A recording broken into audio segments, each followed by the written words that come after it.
People in China are welcoming American TikTok refugees to RedNote, and here are some of the best memes that have come out of this chaotic saga. It all began in January 2025. As a possible TikTok ban loomed in the US, many Americans began looking for alternatives to TikTok. In protest, they decided to turn to their Chinese spy friend, social media app Xiaohongshu, also known as RedNote.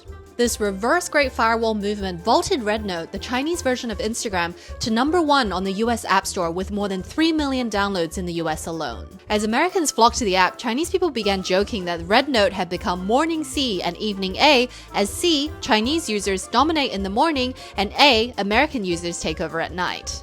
This joke is based on a common Chinese phrase recommending people use products with vitamin C in the morning and vitamin A at night, or as another user put it, coffee in the morning and alcohol in the evening.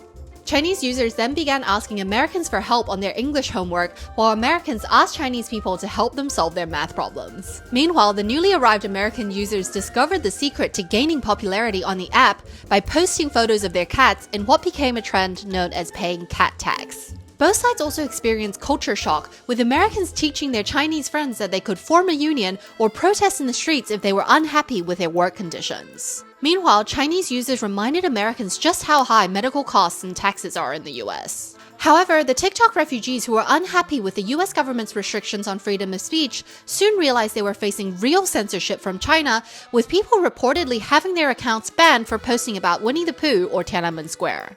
On Sunday, January 19th, after the Supreme Court found that the ban was constitutional, TikTok was removed from the US App Store and stopped working for American users. However, it returned just 14 hours later after newly inaugurated US President Donald Trump signed an executive order on January 20th to delay the ban, providing TikTok's parent company, ByteDance, a 75-day extension to find a US buyer. The brief ban sparked more jokes and memes in the West, including people joking about how quiet TikTok became without American users, and comparing it to Jesus' resurrection and Selena Gomez's brief social media breaks. However, many users also noted the language difference in the messages notifying users the app had been banned and unbanned, with many calling it a political stunt by Trump, who led the effort to ban TikTok in 2020.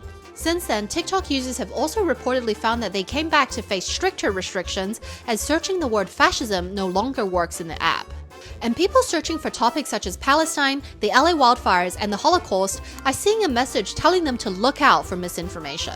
Some people have also reported instances of TikTok taking down the phrase "Free Palestine" as hate speech.